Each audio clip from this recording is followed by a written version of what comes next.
7 jobs that would be, I guess, the ideal 7 jobs after the economy fails.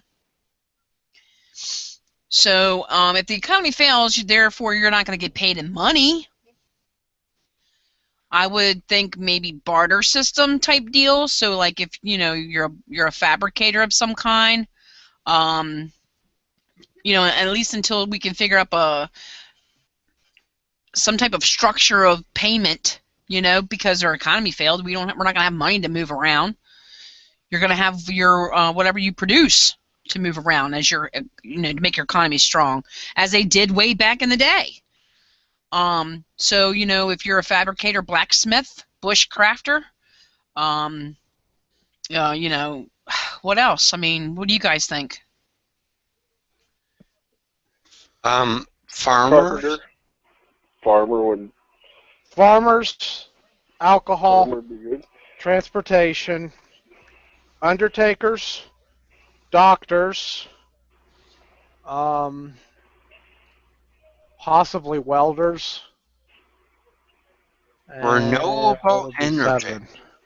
Yeah, how would you accept payment for your services, or your fuel for a truck driver or supplies? Well, you can run a truck off ethanol.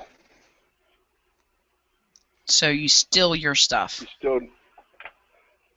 Well, if you have a still, you can make ethanol and you can make alcohol.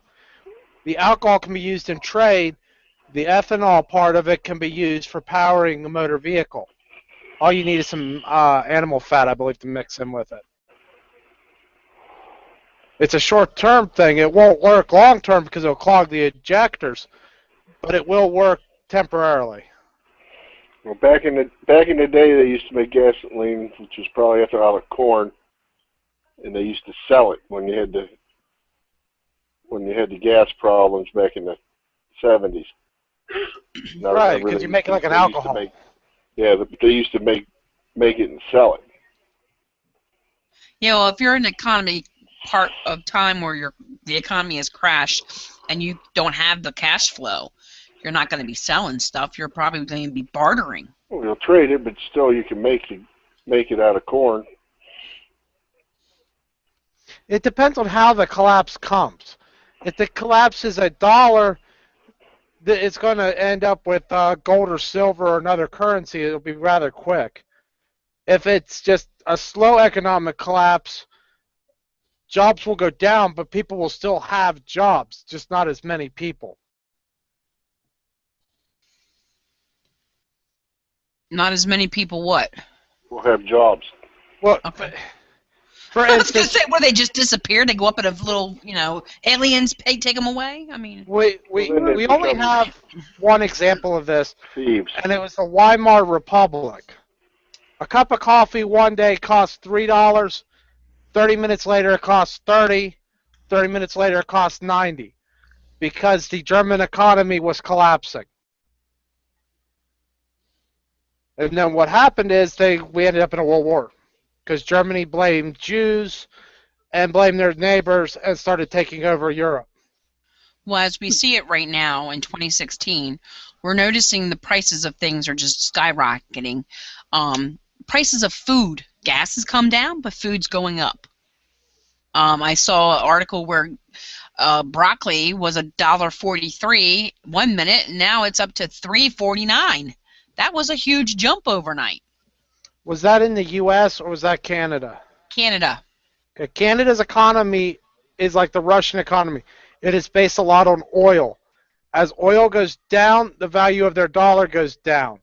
So if they're getting their broccoli from the U.S., the price they have to pay for it will go up.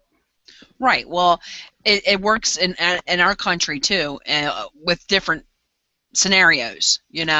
Same premise, just different scenarios. So remember now, going back in time again, and milk did the same thing.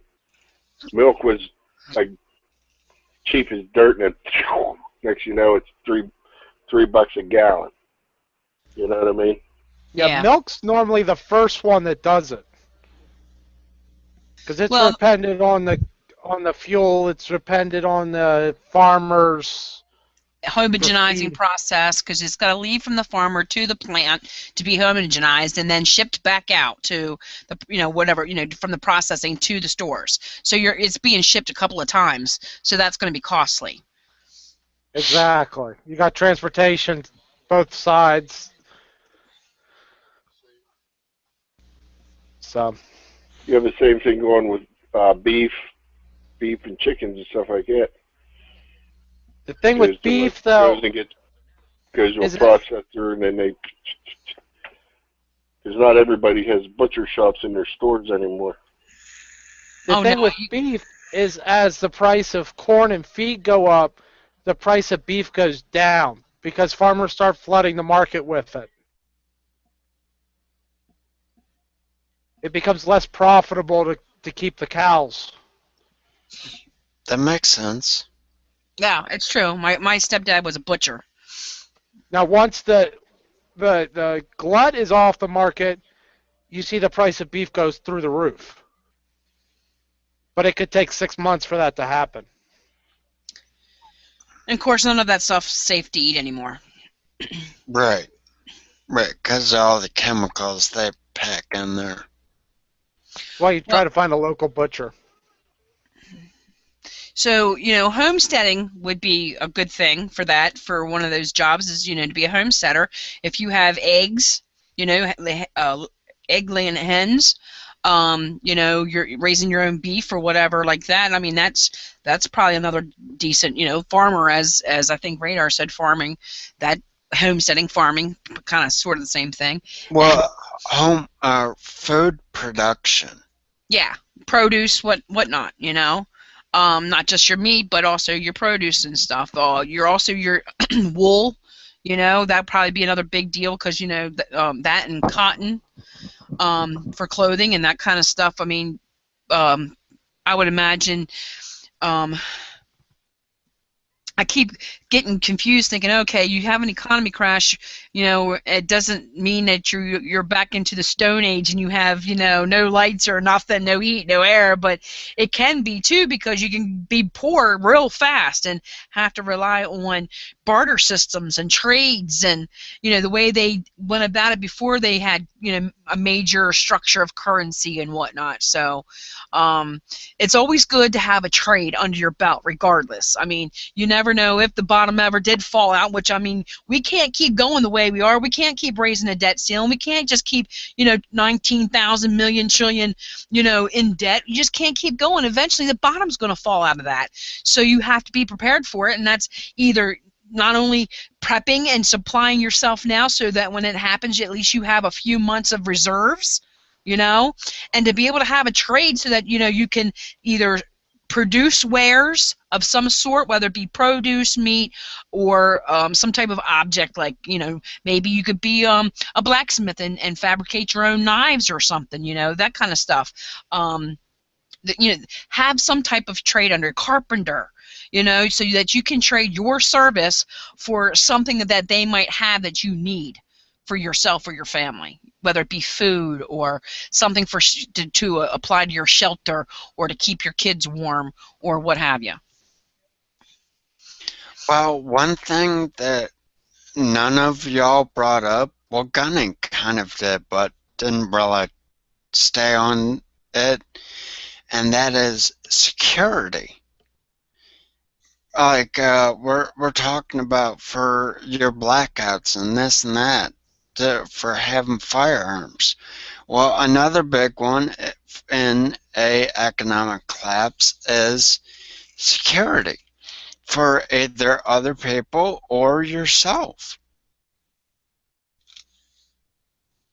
That's very true. I mean, if you can't defend yourself for your family. Right. Now, I mute myself so that he could say what he was going to say, and then he turns around and mutes himself. What the hell, man? I mean, what else can you say to that, I mean, it's hard to to even fathom what it would be like without an economy. If it drops the bottom of it, I have never seen it in my lifetime, even though my mom and all went through this big depression and shit with the wars and stuff. But, you know, my thing would be is to have some kind of trade under your belt that you're able to barter for services, or, you know, or product or something that you need. That would be a big plus, because if you're broke, you can't afford fuel, you'll have to do something in order to get that, to acquire that fuel, other than stealing it. Right. You mean theft is not an option? Theft is not an option. Because of the other people having some sort of security and blowing your head off. Exactly. And something else to bring up with the whole security thing is you can't necessarily think, oh, well, there's always cops around, they'll protect me.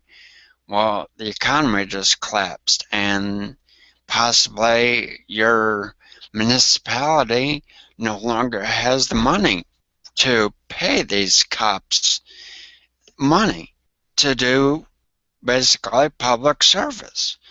Well, what are you going to do then? There's no cops. You're going to probably have to barter something for the security, like food. Yep. Toilet paper works real well for that. Excuse me? Toilet paper works real well in barter. But you know what? How long is that going to last? Toilet paper is not going to be something that's going to last very long. You're going to end up to a bunch of people with sleeveless shirts on. Yep. And no socks. And no socks.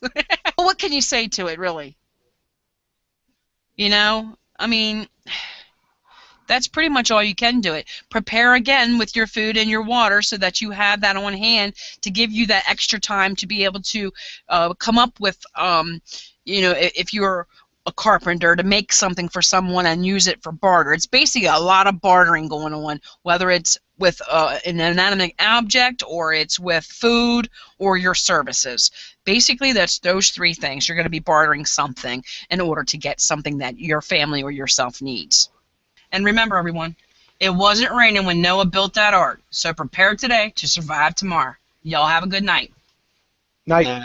Good night, all.